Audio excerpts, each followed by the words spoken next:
Hello and welcome once more to Cherry Red TV. And this is another series in our new series called My Ventures in Music. And my guest today is Phil Wainman. Hi, Phil. Good day. And I've actually known, we just worked it out, I've actually known Phil for over 40 years, which is a long time. We must have met when we were 8 years old, I think, Phil. And Phil was, first of all, a drummer in several bands, and we'll talk a bit about that. And then when I met him, he was a very successful record producer.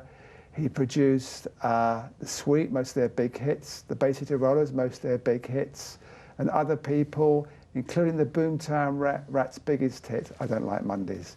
So we're going to run through his career, the intrigues, the ups and downs, learn a little bit more about behind the scenes of the music business, and generally just see where the interview goes.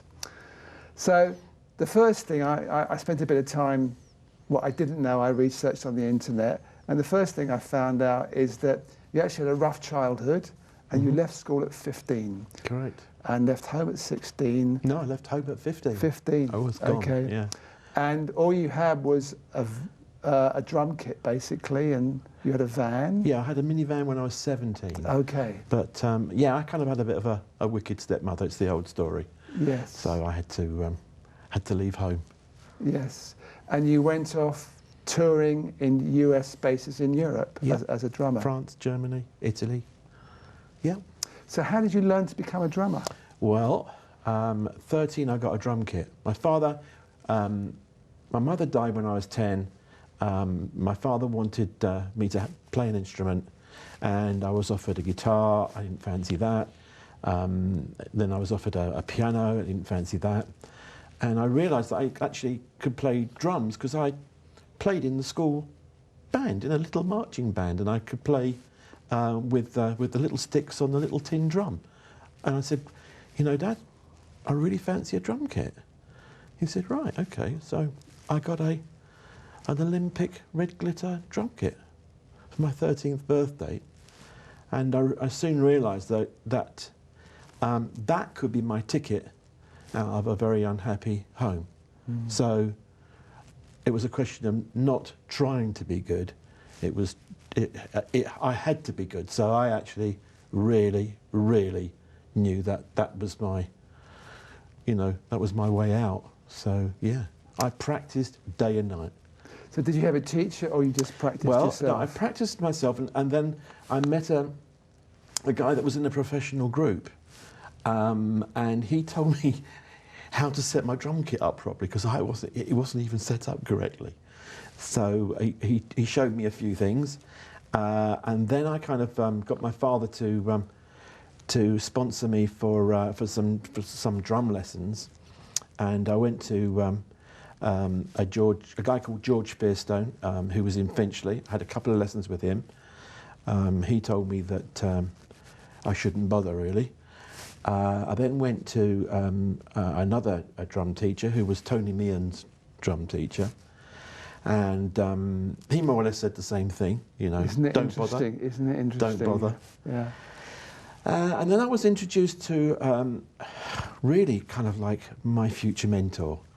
His name was Bob Brown, and he was a drummer in the pit at one of the shows in London, and he invited me along to see the show, and I watched him play in the orchestra pit, and then after everyone left, I had a drum lesson, and he showed me the rudiments of playing, and he said, can you do paradiddles? I said, yes. Can you do, let me show you, show me how you can roll. So I got into, he showed me how to do a mummy daddy, and he said, well, can you develop that? And I said, no. And then he showed me what to do, and he said, okay, next week I want you to show me what you can do. And I went off and I practiced for a week, and I could do the like that, and he went, oh my word. He said, great student, and I really, really loved working for him. Yeah. When you're a student and you kind of want to give him your best, that was the man. He actually really he really got me going. But the important thing is you believed in yourself, didn't you? I actually think you've got to believe in yourself. Yeah. I think, you go through lots of ups and downs in life, and you've got to pick yourself up and get on with it. Yeah. So I actually do believe that, you know, I'm not unique. Everybody's the same. We've all got the same gifts, or different gifts, but you actually have to develop them, you know, the way you want to develop them, and never take no for an answer. Yeah, absolutely. You've got to keep going no matter. Yeah. Yeah. So you went on the European cabaret circuit and were in a band called the High Grades. Yes, although originally they weren't called the High Grades because they were called the Nichols Family Floor Show. And it was a mother and father and cousins and a son. And I was kind of brought in as a cousin that played drums. And I got spotted by an agent called Hal Monty. And, you know, suddenly I was in show business. It was a really startling start to someone's career, because I'd led a very sheltered life, and suddenly I was working for the American airmen in France and Germany, which in itself, you know, is an eye-opener. But for a 15-year-old, it is unbelievably staggering. Yeah. And then within 2 weeks, we were based in Paris, and we were on it was called a Europa show, and on that, topping the bill was Helen Shapiro. This is 1961. Yeah. She was a star when she was 16. Absolutely, yeah. And who else was on it? There was a local band called the Shataks Noir, and Gene Vincent was the American star. Yeah. And there was us, and we actually, do you know, in 2 weeks I figured that I left school, and I was a star. You know, it was kind of like, it took a little bit of getting my head around. Yeah. You know, and I've got some great stories about that, but I won't bore you with those. But I was staggered, because they actually wanted us to stay in Paris, leave the cabaret act, and become a little rock trio, because that's what we were. It was like a very, very early, I suppose, Police, because we were, we were a threesome, with a nice little singer, a bass player, guitar player, myself. So, and that was it. They wanted us to stay, but the guy who ran the show realised that he didn't have a show without the music. So he said, "I'm sorry, you're contracted to us, and that's how it stays." So you were next in the Paramounts. After the Nichols Family Floor Show I left them and joined the High Grades. The High Grades went on the road with the Nichols Family Floor Show, and it became a floor show. And then from there, the High Grades went to Sweden, and that's when we were backing all sorts of interesting people in Sweden. We did all the folk parks. We toured Sweden, and that was amazing. I got my studio experience as a player in Stockholm, working for Sonnet Records.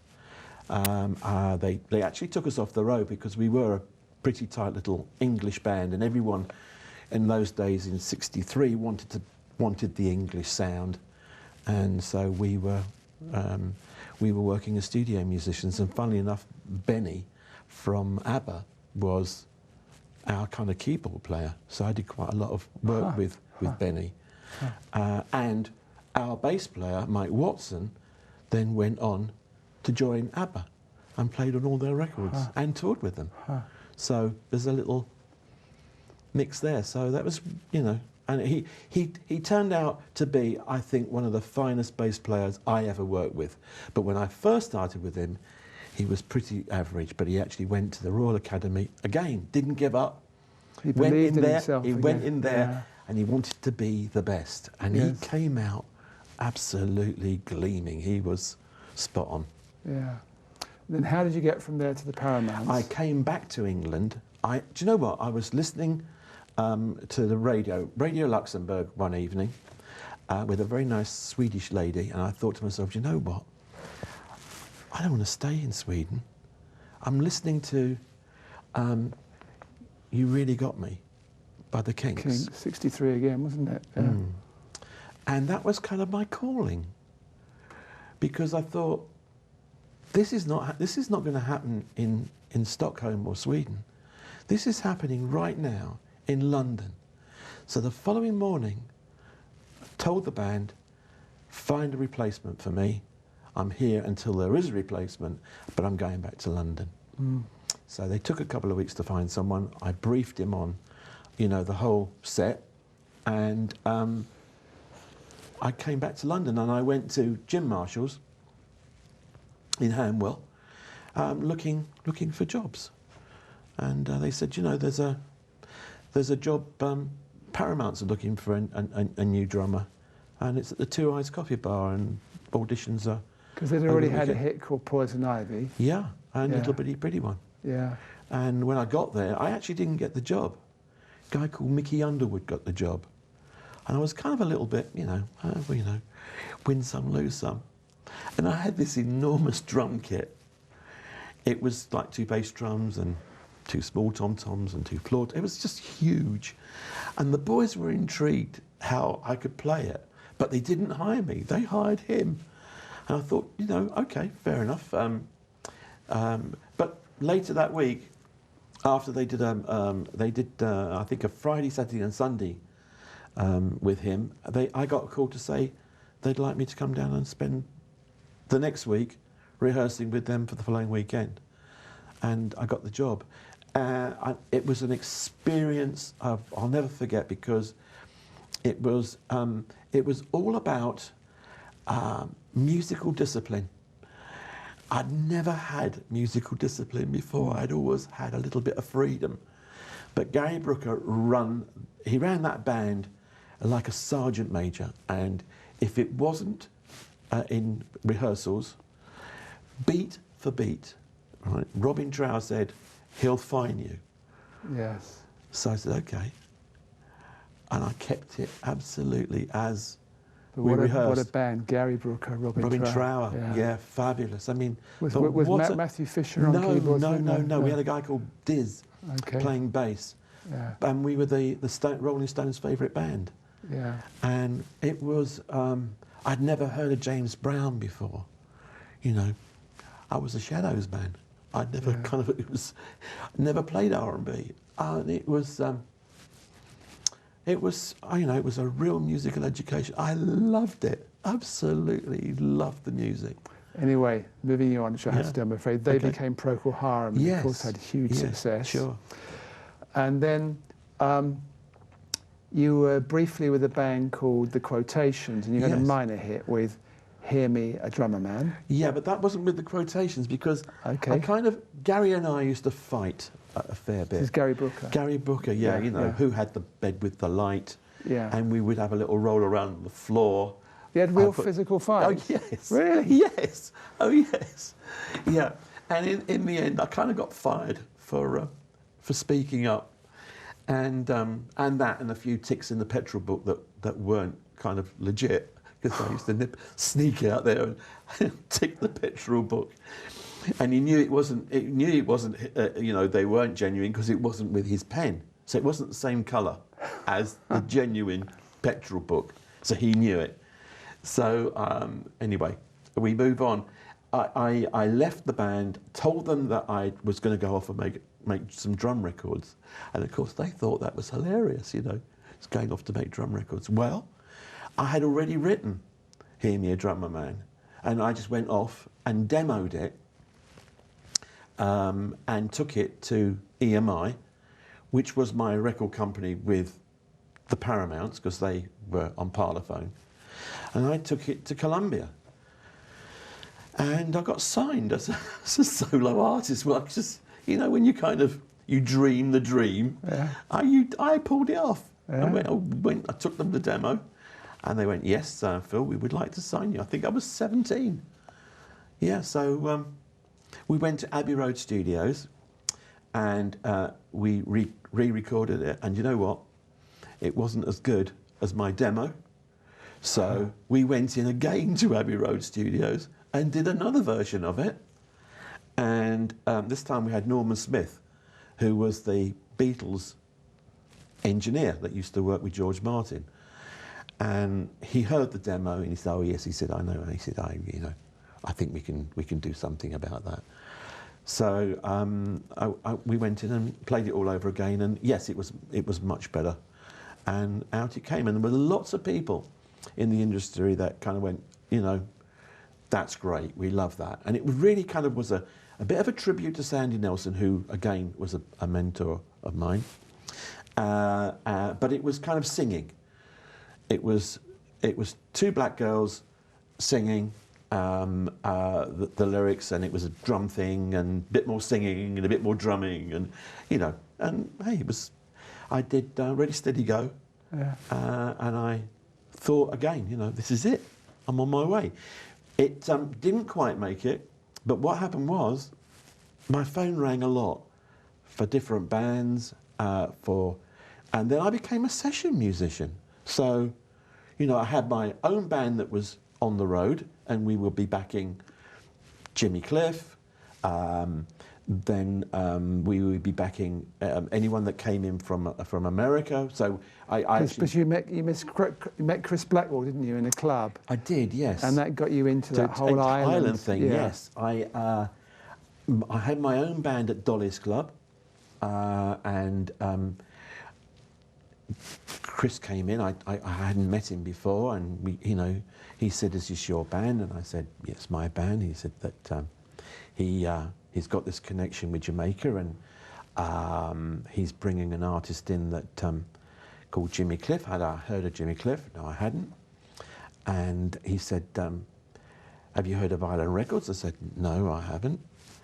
And then he mentioned his R&B label, and I said, "Oh, that's great." I said, and I rattled off every Sue Records. I rattled off every artist that he had put out, and he went, "I want you to go down to the island offices and help yourself to anything you want from Sue or from Ireland."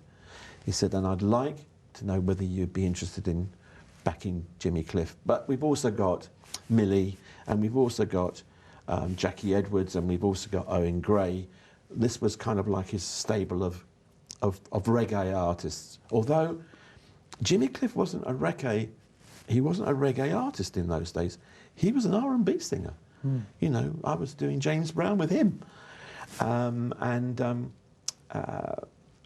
you know, we were kind of like a northern soul band, and they used to love us up north. So we'd work Manchester's Twisted Wheel, and we would work Grimsby, and they loved us up there. So we would be up and down the motorway. Barbarella's we played.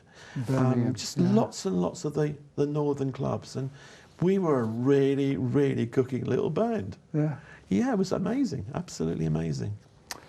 And you were what, only 19 by this time? 19, 20, yeah. And then you met Harold Sparrow, and Harold Sparrow was, he wasn't directly related to me, but he was married to an older cousin of mine that, you know, became estranged, and then all of a sudden I heard that he was writing songs, and then I would go and play him some of mine, and he would play me some of his, and then we decided, well, you know, why don't we just do some writing together? And you wrote Little Games? Well, we wrote this song that, again, the demo was really good. My demos were actually better than the masters that came from them. So, you know, you give a producer your song, and everyone would say, the magic's not in the master. The magic is actually in the demo. And listen to the demo again, and that's something I could actually capture. And that's when people would say to me, you know, why don't you do some production? It was other producers that said to me. It was actually Denny Cordell, who actually, you know, was a very, very famous producer. Because I pulled off the internet something you said in an interview that you could sniff out a hit, you could make a song a hit. Yeah, I think you can. Yeah. I think you can. Yeah. I think it's actually knowing the missing ingredient, and a writer sometimes will totally miss it. And what kind of things does a writer miss? How to set a hook up. The hook is what we're going to remember, isn't it? After a few times, that's what we remember. Yeah. And a writer will sometimes miss the groove that the song should sit in. I mean, if you... what does that mean? The well, groove what does it mean? It means, if you sit... I listen to Carole King, her demos, piano and voice, and you think, oh my word, she's a genius. And she was writing songs at 17 that was selling millions. Thank you. Yeah, incredible. Thank you. Yeah. Thank you. That's the sort of thing. Now, that's where I came from. I mean, I heard people. I went into offices, and I was a young kid, right? And I was so eager to learn, and publishers would play me songs that I couldn't record. They say, "I'm going to play you a Carole King song, but we've got a cover. But listen to the way she sings it," and it was Carole King playing at the piano on her own, and you know the magic. All you had to do was fill in the other bits, because you shouldn't play with something that's already magical. You enhance something that's magical, and you'd hear stuff like that. And when writers come in and they'll play you something, and it's either they're playing it on the piano or they're playing it on a guitar, and and they're playing it, and some of the words don't actually make a lot of sense. They don't hit the spot. And you actually say, look, I actually think you've got a hit here, but, that line doesn't work. You're not setting the chorus up correctly. Let's change the key of the chorus. Let's make it jump out. How do you get from a verse to a chorus? You have to set it up. And I think that's really where my influence or my help makes hits. And was that instinct for you, or is that something you learnt along the way? Do you know, I watched the audience when I was playing drums to either a small audience or a huge audience.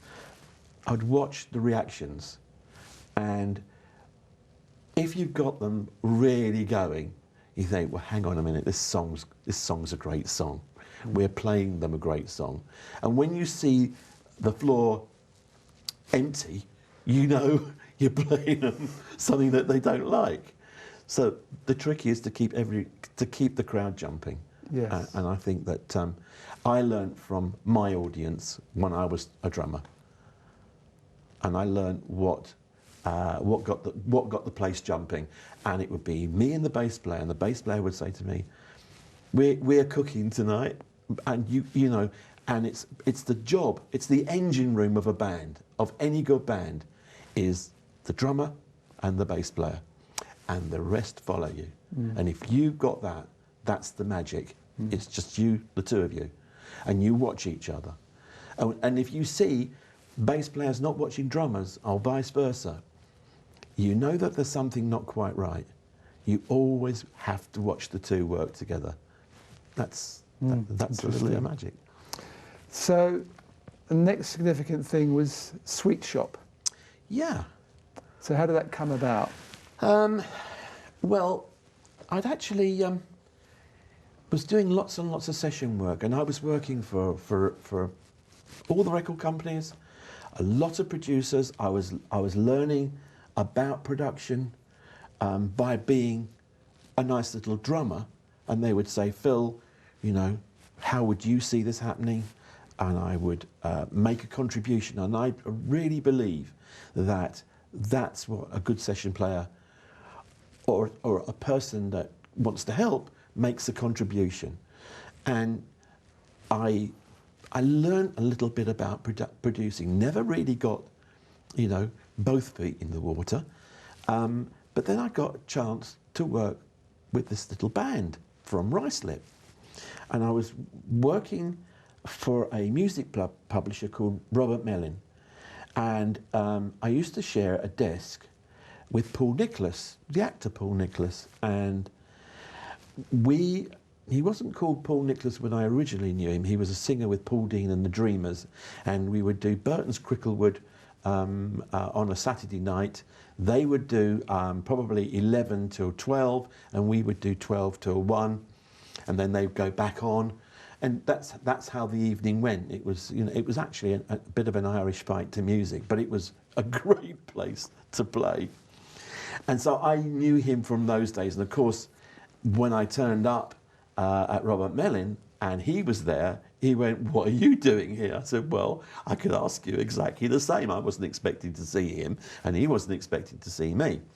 But he was hired as a song plugger. So he would actually go through the catalogue and play songs with various artists. That was his job. And I said, "Well, I am here because, I'm here as the in-house producer." And he went, "Okay." The in-house producer job at Robert Mellin, I was kind of like, I think, the third in line. There was a guy called Mike Smith that went to Decca and did all the Tremolos records, and he did loads of other stuff. And then there was a succession of huge names, before me.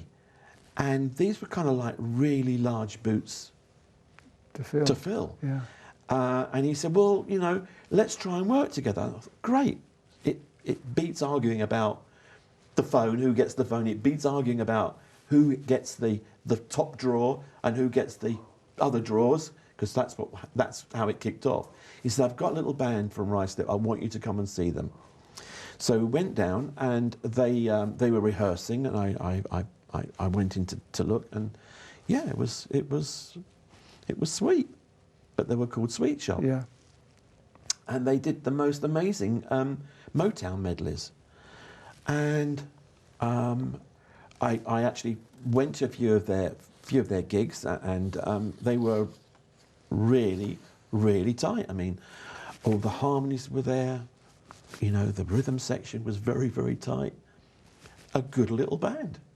So Robert Mellin didn't have a song really, and Paul was actually quite in with Robert Stigwood, and still is.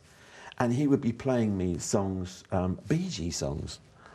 And I thought, I can't ask Robert Mellin to pay to make records of Bee Gees songs because there's nothing in it for him. But these songs were actually pretty good. I mean, it was before the Bee Gees happened for the second time. But I found some songs, and there was a couple of songs in the catalogue that we did some studio work on, and it was okay. But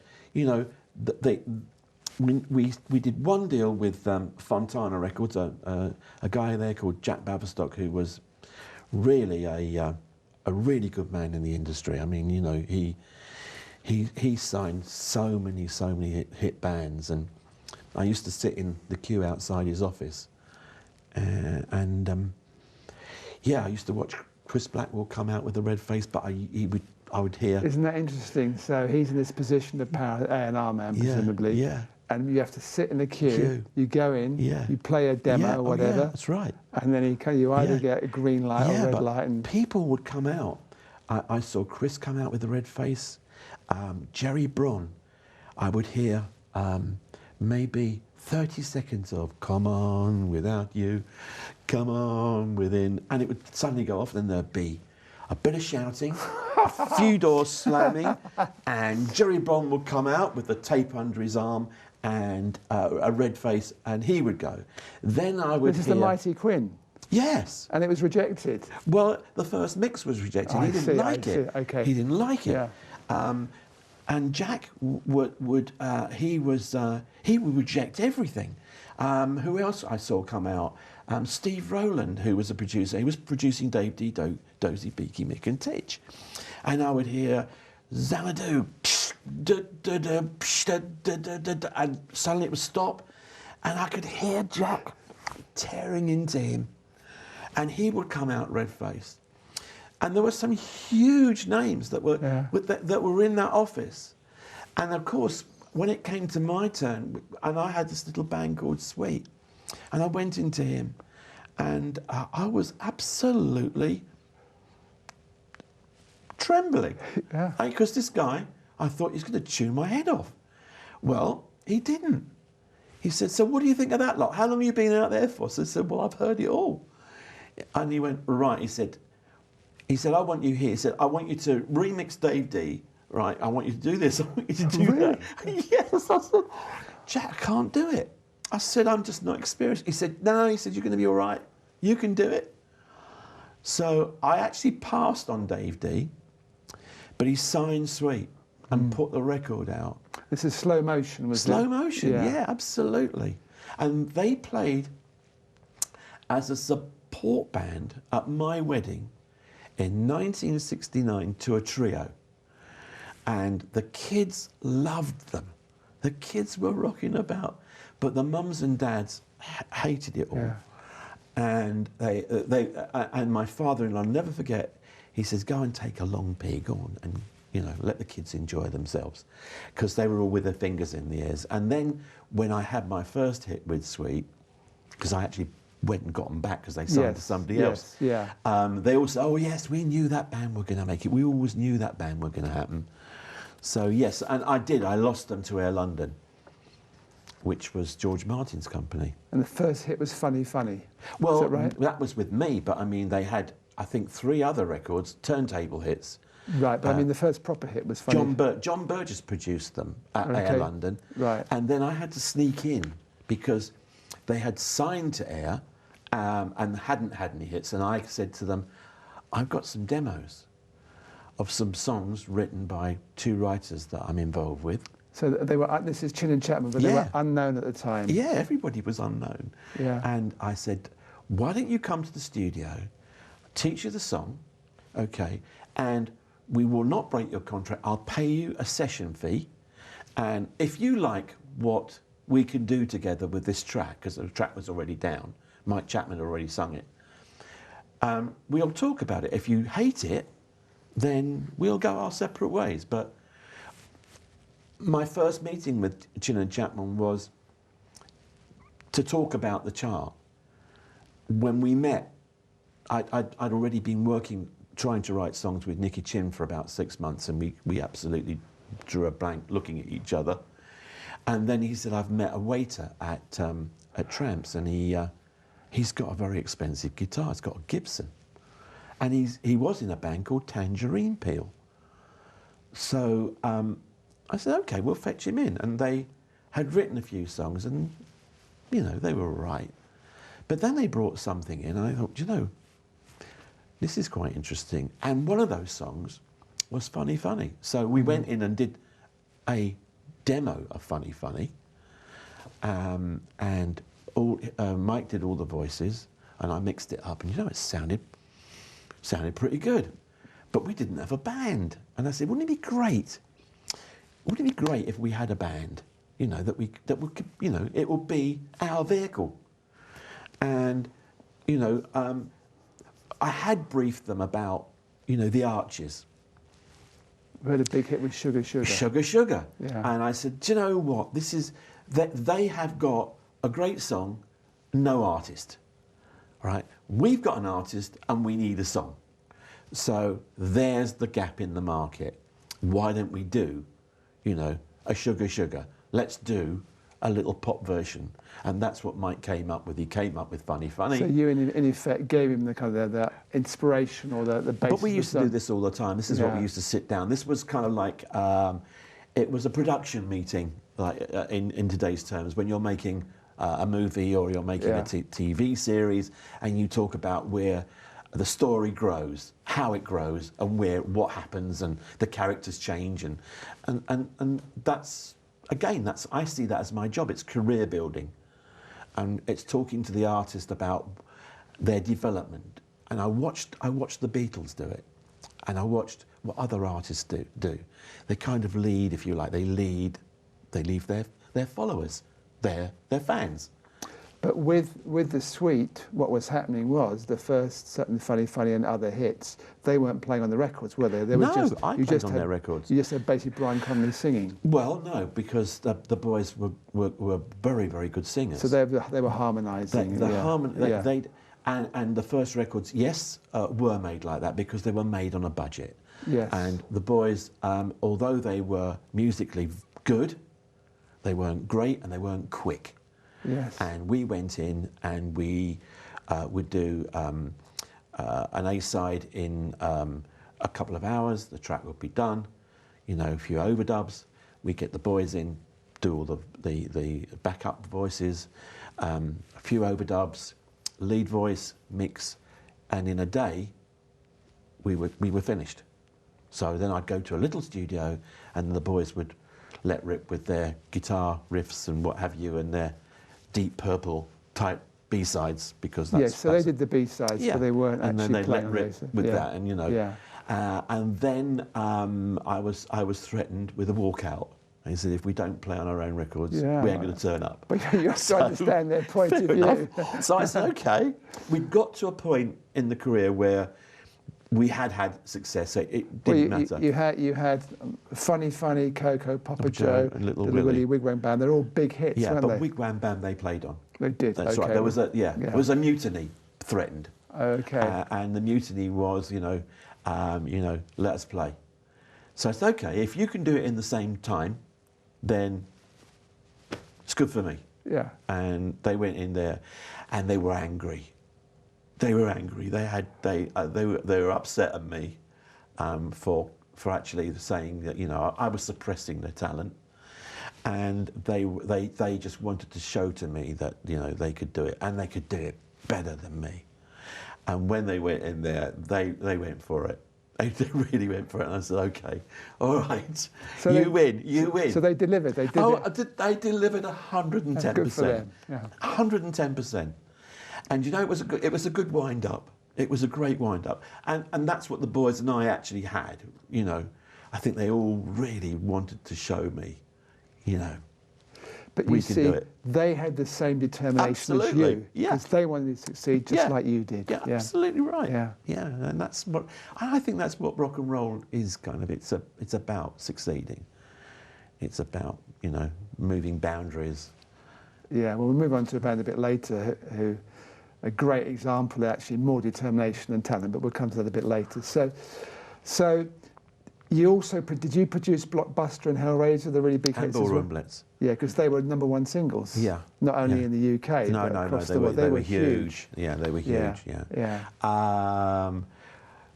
I was played Ballroom Blitz, and nobody knew what to do with Ballroom Blitz. The band said, "Well, what are we going to do with this, Phil?" And I was planning another drum record, because I had already had two. I had Hear Me a Drummer Man, and then I had Going, Going, Gone, which was on Fontana, which Jack Baverstock put out. And I thought, I'm gonna put a drum record together. I'm gonna do something really, really, mad. I'm gonna do something mad. And then they played me Ballroom Blitz, and the boys are going, "Well, we don't know what to do with it. What do you think, Phil?" And I was thinking to myself, do I throw my drum ideas into Ballroom Blitz? And I thought, you know what, this is, if we're going to do it, this is the time to do it, because that song and my ideas takes the band to another level. And I said to Mick Tuck, I said, Sandy Nelson. And he went, yes, it's great. I said, okay, this is what we're going to do. It's going to be my Sandy Nelson record, but we're going to call it Ballroom Blitz. And he said, well, what do you mean? So I got behind the kit, and I played, and he went, oh, great. And then when the band were rehearsing, I was actually playing drums. And we rehearsed it, and Mick said, come on, let me have a go. I said, fine. And that's it. And it was absolutely, do you know what? We rehearsed that on I think it was a Thursday and Friday, and we weren't booked in the studio until the Monday. And I was talking to the boys, and the rehearsal went so well that they actually couldn't wait for the Monday. Can we go tomorrow? Can we go and do it now? It was kind of like, and when we got there on the Monday, they drove that session. You can actually hear the magic. They were playing magic because they couldn't wait to play it. And you can hear. And you still made that song in a day, Ballroom Blitz? Yeah. Extraordinary. Yeah. Why? Yeah. We rattled it off. Yeah. In fact, I think we made it in less than a day because the track went down. We only did about 2 or 3 takes because it was there. There might have been a little bum note from a bass, and I said, we'll patch it because I'm not playing around with this. This is actually, I can hear this thing jumping off every player. Well, it was the energy of the record, wasn't it? Thank you, that's exactly it. Yeah. It's the energy. And if you capture it and the boys aren't tired, you can hear it's that, you know, they've got something to say. And then the voices went on, the overdubs went on, you know, then the lead voice went on, and I mixed it. And when I pulled the faders down, when I was mixing it, the hairs on the back of my neck stood up. And my joke in those days was, ka-jing. And it's been used a million times since then, because that was my little joke to the boys. I said, I actually think that's a #1 in America. I do think that's a #1 in America. Absolutely. You know, Those it's still hairs on the back, hairs on the back of your they're neck. not wrong, are they? No. No. No. It was kind of like, oh, where did that come from? Yeah. It's staggering. Anyway, I need to move you on a Yep. bit. So, in the end, though, there was a lot of rows within Sweet, wasn't there? Yep. And somehow you stopped enjoying it. Well, I you know, it was the back room had their own problems, and the boys had their problems, and then when they all came together, it became one huge problem. So yeah, there was. And basically, Chin and Chapman took over the producing as well. No, they didn't. That's what they wanted, but they never did. Okay. They never did. The band. I mean, I think Mike Chapman had a go and did. Oh, he did one single and it wasn't successful. And actually the boys were in limbo, and in the end they did Fox on the Run, and they produced it themselves. That was a decent record too. It was a big hit. decent record, and they did Oxygen, Yeah. and they did that themselves. Yeah. So kind of I taught everybody pretty well. Yeah. Yeah. But you know, it didn't work with them and Chapman, and I think they actually went. I think that was made in America. They went to America to work with him. Yeah. So your next interesting project was working with Alex Harvey, the late Alex Harvey. Oh yeah. Just tell us briefly about that. Brian Shepherd at Polygram called me. He said, "I've got this band." He said, and they like what you do with Sweet, and we want to take you down to see them. I think it was at one of the big venues, a huge venue in South London, and they were supporting Black Sabbath. And I actually didn't want to go because I didn't see it. He said, no. He said, we'll send a chauffeur for you and we'll take you down there. We'll take you and your wife and go and see them.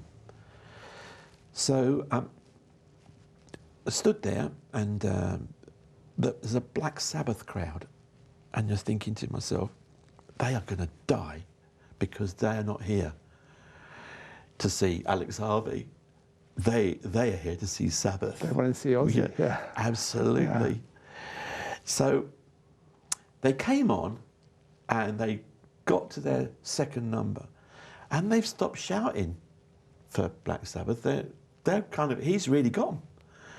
And he played his set, and by the end of their set, they were shouting for more. Well, talk about passion. That guy had passion. Yeah, he was a born entertainer. Yeah. A born entertainer. So, okay, I said I would like to work with Alex. So I met the boys, and they played me some songs, and I thought, Joe, they played me Next. N-E-X-T. Jack Burrell song. And I thought this is again musical. It's musical magic, because he could create a real. It was theatre. It was musical theatre. And he played me some other songs, and I thought, right, okay. So I think we had something like 8 songs, and we made this album, which was magic from start to finish. every track was amazing. And we got on great. They were musically probably the best band I think I ever worked with. I'd never worked with, you know, anything quite like it. The McKenna cousins were magical drummer and keyboard player. Magical. And the thing with Alex and his... But no one had captured his magic in the studio. And I was asked, Phil, capture their magic. Right, okay. So I said to the boys, how have you recorded in the past? And they said to me, well, you know, the drummer goes in the booth and the guitar player goes behind the screen. In other words, how a band would normally record, you know, for separation. I said, no. I said, we're not going to do that. I said, what we're going to do, we're going to set you up as if you're doing a concert. So I want you all in a line as you'd work on stage, and I will mark you accordingly. And I don't care if we get a bit of spill. I'm not bothered about that. I want the overall acoustic to be, you know, live. And I put up some microphones really high, so I'd get the ambience too. And I've got a whole line of people playing. And I said, do a gig for me. And that's how we made the album, start to finish, in a line, as a band. And then we went and popped in a few extra bits and pieces to sort out the voice, because the band were noisy, so they'd be in the way of the vocal a bit. And we patched some stuff up, but that's how it, and they'd never worked like that before. And because they could see each other. You know, you can, that's what music is. You make music by looking at each other. Just like us. Yeah, it's interesting, isn't it? That chemistry, and you forget that somehow. Yeah, exactly. Yeah. That's what it is. Yeah. Music is talking. Yeah. You're talking to each other, but you're talking through your instrument. Yes. Yeah. And it was their biggest album, wasn't it? Yes, it went gold. Yeah. And I was asked to do the next album, and I said, yeah. And they had a manager called Bill Fahey, a little fella. And unfortunately, he later died. He died in a plane crash. But he'd call me and he said, yes, he said, Phil, I want you to do the next album. I said, fine. I said, well, look, you know, I'm on 2 points at the moment and I'd like 3. And I'd like you to bump up my, you know, my advance. He said, I'm not doing that. He said, I was thinking of paying you 1 point and half of what I paid you up front. I said, I'm just not going to do it. I'm just not doing it. So, and he would call me and call me and call me. He says, you're going to do it. And I put the phone down on him. And, you know, I never did. And he must have called me a couple of dozen times. And I put the phone down. Never worked with Alex. And Alex later came back. He said, Phil, we've never accomplished what we had with you. Yeah. And they went off and did an album and spent 3 times or 4 times the amount that my budget was making this new album with an American producer, a big name producer, and they scrapped it. They asked me if I'd like to go and remix it, and I said I won't do that either. Anyway, the next project was when I first met you. Yeah. I was working at Bell Records, and Bell Records had incredible success with a band called the Bay City Rollers. Correct. They'd originally signed a few years earlier, and Jonathan King had produced their first hit. Right. I think the band had almost completely changed. They'd had some hits with Bill Martin and Phil Coulter. Correct. And that was coming to an end, that relationship. Yeah. I won't go into too many details here, but let's just say there was heavy politics involved. Yes. And you were brought in to, from what I remember, to A, save the situation, and B, take them to a different level and try and get them a #1 single. They had a #1. I think the album. No, I think the album was #1, but the singles weren't #1 from what I remember. Saturday Night wasn't a #1. That was afterwards in America. Oh, right. Yes, yes, you're right. You're absolutely right. Yeah. Yes. So what was your thought when you were first offered that position? Because they weren't the hippest band, were they? No.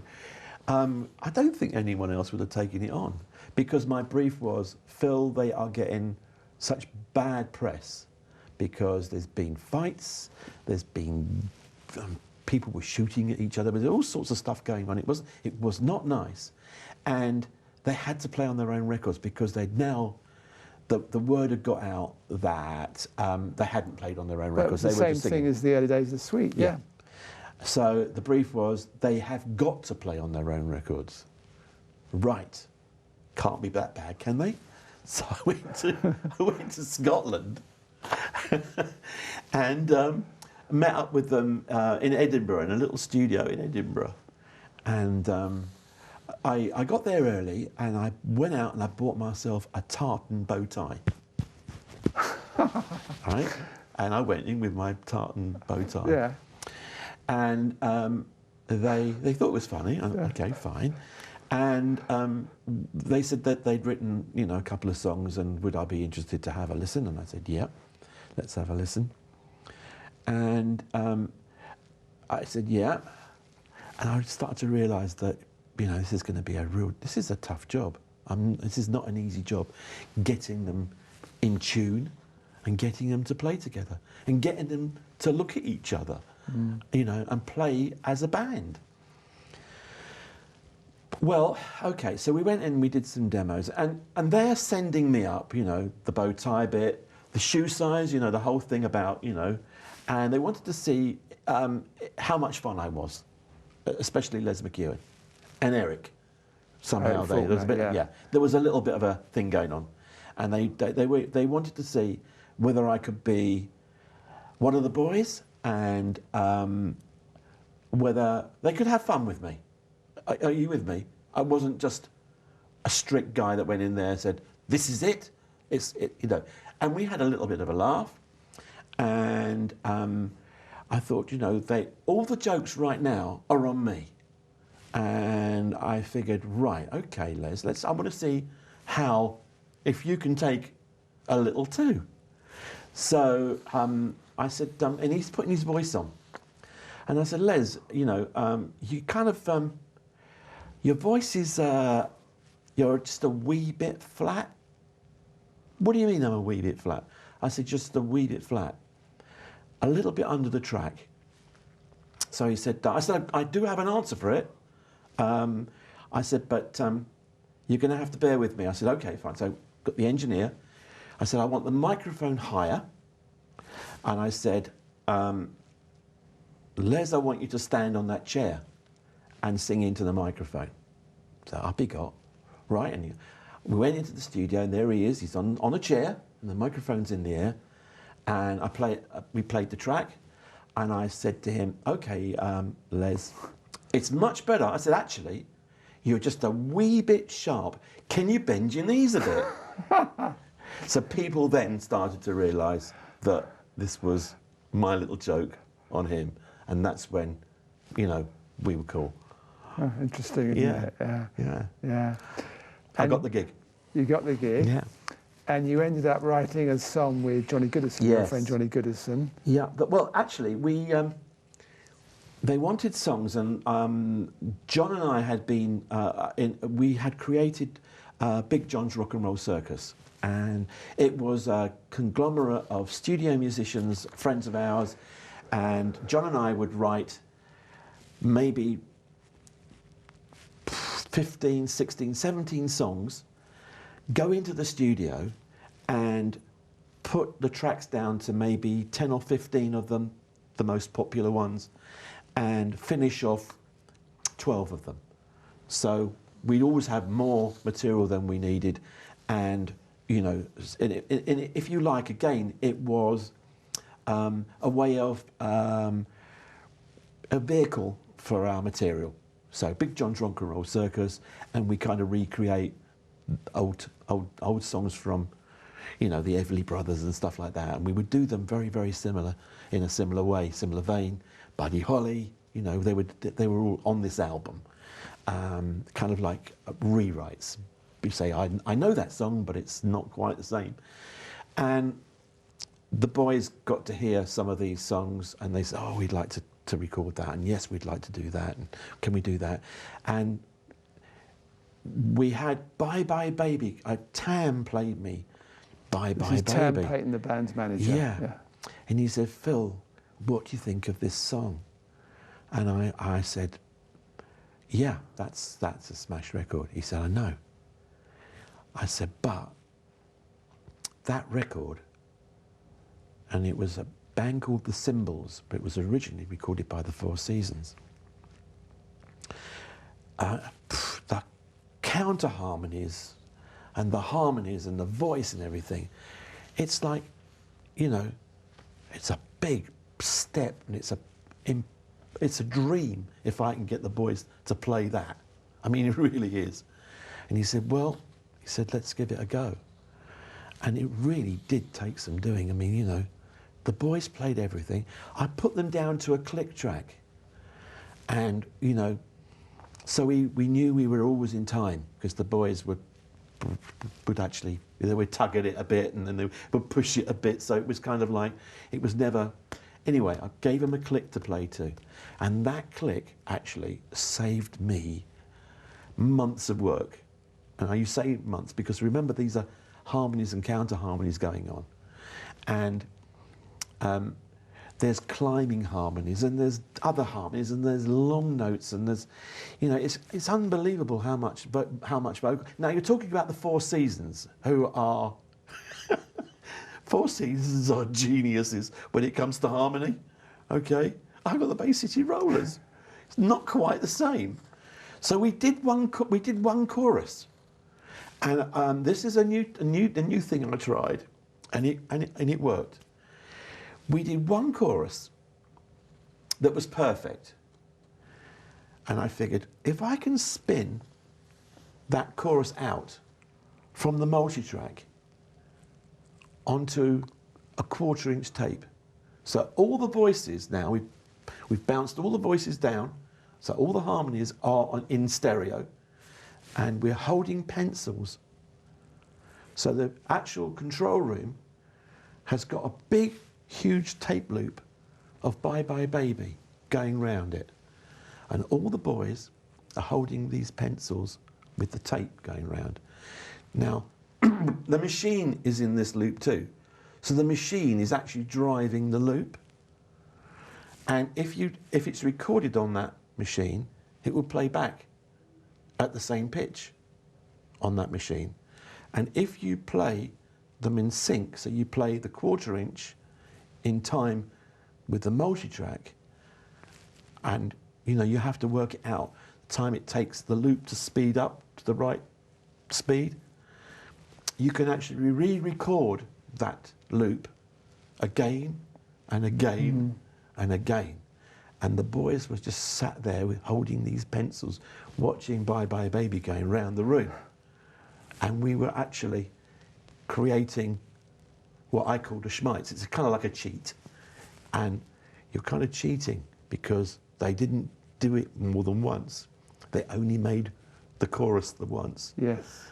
But there it was, whizzing round the room.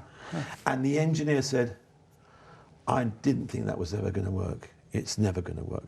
And I said, watch, we'll give it a go. Yeah. He wasn't expecting it to work. But it worked. It went did, to number and it one. worked. He went to number one. Yeah. And do you know what? I've still got the T-shirt. It says King Schmeitzer, and I think it says Arista on the back. Yeah. Yeah. And then you had there's another one with Give a Little Love. Yes, that was something that John and I wrote. That's right. The co-write. Yes, we sat down and figured again. I actually recorded Bye Bye Baby and Give a Little Love, and mixed them in the same day. So the morning was Bye Bye Baby, and Give a Little Love was in the afternoon. And I called them up at Arista, and I said, I think I might have mixed 2 number ones in the same day, back to back. And that was it. Yeah. Yeah. So they said, well, where's the rest of the album? Well, that's when we put the rest of the album together. Which proves you could sniff out a hit. Yeah. Yeah. But it was fairly short with the Rollers, wasn't it? It was for you. Again, it got political. Yeah. And I really don't do politics. And they wanted to produce themselves. Well, no, they wanted to write all their own songs. Right. And Clive Davis wasn't having any of it. In fact, Clive Davis came to England, and I had a meeting in his office, and he was kind of saying, look, you know, I want you to record this song, Rock and Roll Love Letter, and da-da-da-da. And then I'd go back to the boys, and the boys would say, you can tell Clive Davis where to go. We don't want to be doing any of that. We don't want to be run by him. We got this far without him. You go back and you tell him. And I said, you know, I can't be done with this. Yeah, because Clive Davis was the head of Yeah. what was then Arista Records, that owned Bell Records in Now, London. if I wanted to be in the middle of this fight, then I would have stayed. But we'd had 2 #1 albums. You know, the boys didn't want to become Americanized. Yeah. They didn't want to be dictated to from America. And they're busy telling me what to tell Clive. And Clive is telling me what to tell them. Yeah. And I just figured, we routined maybe 3 songs, and I said, do you know, I can't be done with this. No. And, you know, I've got other things I'd like to do, and the last thing I want is to be hanging on to, with my fingertips, you know, and a reputation with something I hate, because I'm beginning to really hate it all. Yeah, and you've been true to that all along, haven't you? When I will you walk haven't away. enjoyed something, you've walked. Yeah. If it didn't feel right deal-wise, you've walked. That's Yeah. me, unfortunately, or Well, fortunately. or fortunately. Yeah. So, your next project was possibly your biggest single, which was working with Bob Geldof and Yep. the Boomtown Rats. Yeah. Now, they had been offered before. Well, they'd come off a #1 hit with Rat Trap, I know. And they still came back. and they've been chasing you for time, have they? Yes. Aha. I heard the Boomtown Rats when they were first signed, and they sounded like the Rolling Stones.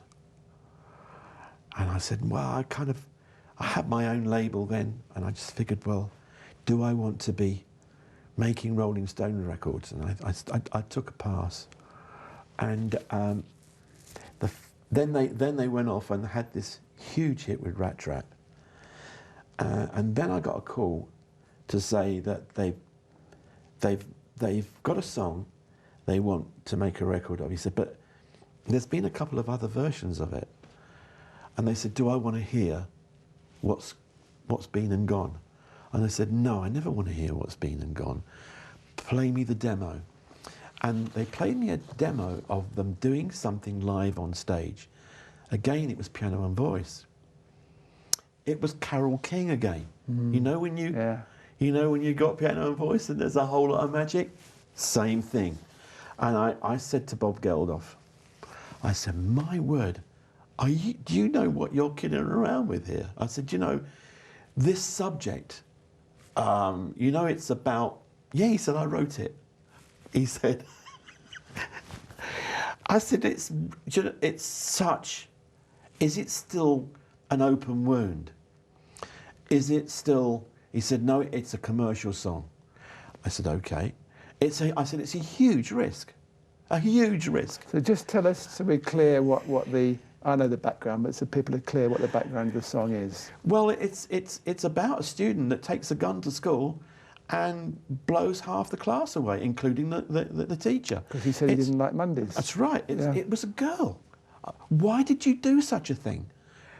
Because I don't like Mondays. Yeah. That was the answer, and that's what he wrote a song around. And I said, okay, if you're prepared to take this chance, then I'm prepared to make you a record. And then he said to me, what sort of record are you going to make? And I said, I'm going to make an Alfred Hitchcock record. This is Alfred Hitchcock in 3 minutes in music. And he went, bloody hell, that's great. That's it. He said, that's it. He said, I can see it now. And it was all a bit quiet because I'd hit the nerve. I told him the record I'm going to make, and I had to go off and make it. Yeah. And what we did it with piano and voice. It started with just the piano and the voice. And then I added stuff. And I made it more and more theatrical. I made it chilling. And I've got a little story about that record because I'd mixed it, and I mixed it with a junior engineer because my engineer that I put the tracks down with was booked to go to Canada with Roger Whittaker to do an album in Canada. So I was left with a multi-track and the junior engineer in the studio. And I said to Andy, all right, I'm going to give it a good shot here. Let's just hope we can make a good mix of it. It's a bit like a cookery class. It's a bit like what the ingredients and what you have, the amount of ingredients you put into this pot. It's the same thing, exactly the same thing. You don't want to put too much of this in, you don't want to put too much of that in, you don't want to over-season it. It had to be right, and it had to be chilling. And I'd mixed this Monday's track, pulled the faders down, and I thought, you know what? I still haven't cracked it. I knew it didn't have a little bit of magic. And I thought, well, if I remix it again, would it be any different? Would I do anything different? And I've got the record company saying, well, have you done it? And I said, well, I've done it, but I'm not sure I've cracked it. I had to do an edit as well because there was a big chunk that had to come out for the single. So I took it away and I listened to it and I listened to it and I listened to it. I thought, you know, there's nothing I would change about this record, but it's not right. So the record company's saying, well, have you done it yet? Is the edit done? So I said, well, I've done the edit. I'm still not delighted. So I went into the cutting room because they're saying, we want it out. It's got to go out now. Otherwise, we'll kind of miss the slot, you know, we've got a little slot. Yeah. And I went into the cutting room and I said to the cutting engineer, I said, at this time I had my own studio. So I went from Studio One, the remixing, and then I took it into the cutting room, which was also a Utopia facility. And I went in there and I said to the cutting engineer, I said, have you ever added any fairy dust to a record after it's been made? And he said, no. I said, well, we're going to do it now. I said, plug up the echo plates. I said, and I want you to, we're going to sprinkle a little bit of magic, fairy dust on this track. And he went, okay, so he's put all the plugs in and the leads are in. And I said, I want the returns to come back fizzy. I want them, I really want it to tinkle. And I said, that's all I want to hear is just a little bit of echo, a little bit of return, and we're going to mix it in as we cut it. And he wound it in, and I said, oh, listen to that.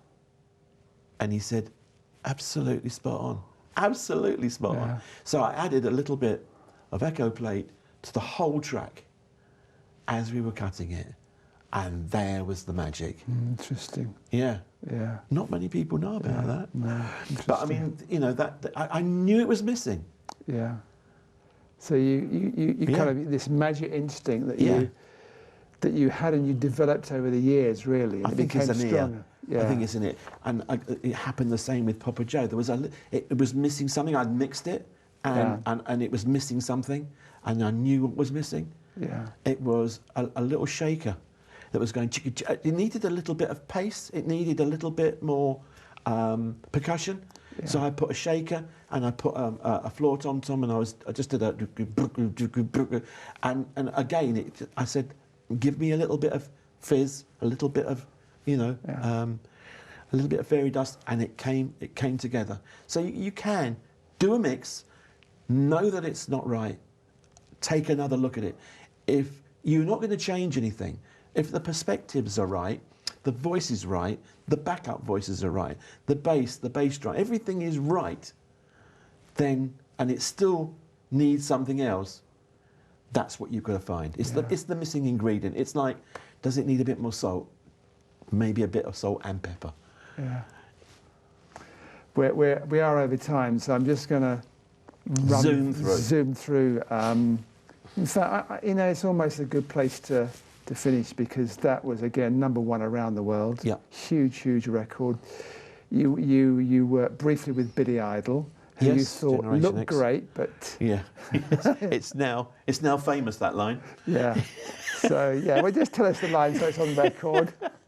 Well, I can't tell you because it means swearing, but you know, he said to me, you know, do you think we're going to make it? And I said to him, well, you look good, but I think you're rubbish. Almost steady face. Okay. And then you did produce one more album, and that was Adrian Gurvitz. With Classic. Yes, a Yeah. top 10 album. Yeah. And then something quite scary happened, didn't it? You got home from the studio late one night. Yeah. Never forget that. Everything, you know, everything couldn't be better at work.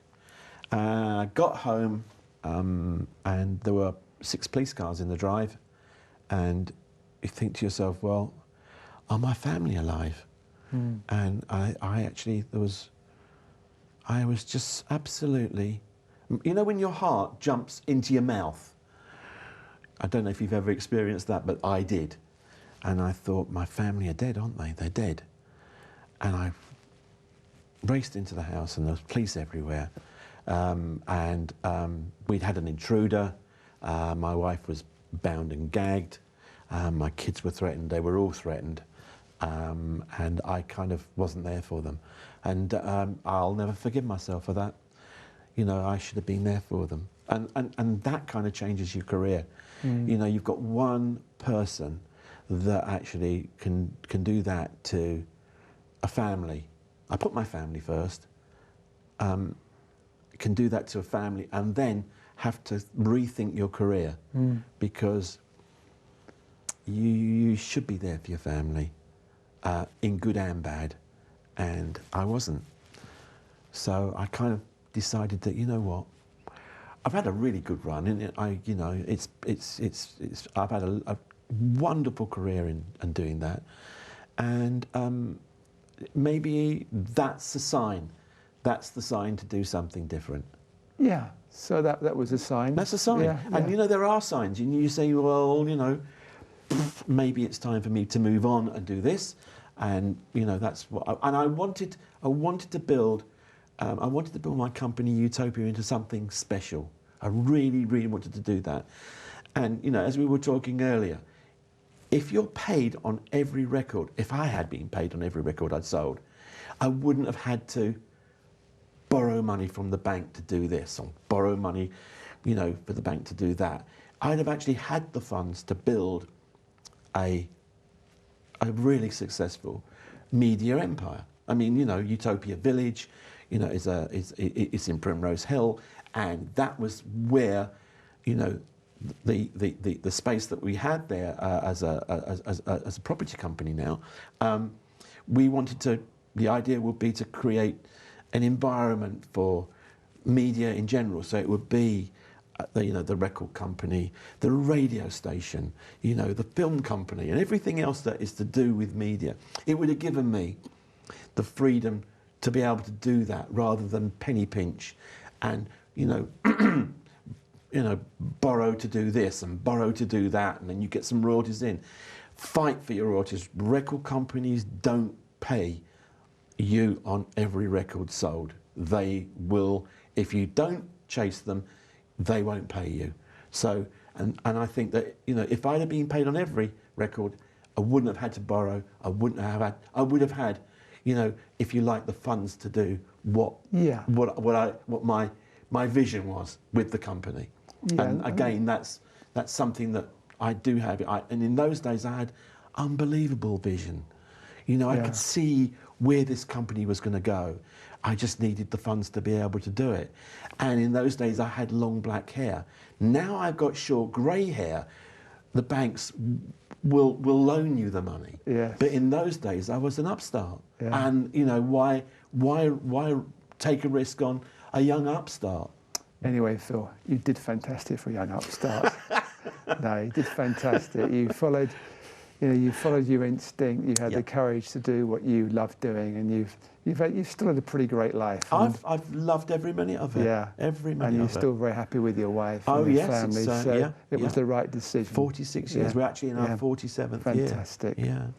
Anyway, thank you for coming along to I've enjoyed it. Trowbridge TV and chatting about yourself. Yeah. And We missed out a lot of things, but that was always going to be well, the way, that's for I'm the next afraid. programme. We could do a series. I'm ready for it now. I'm up Great. for it.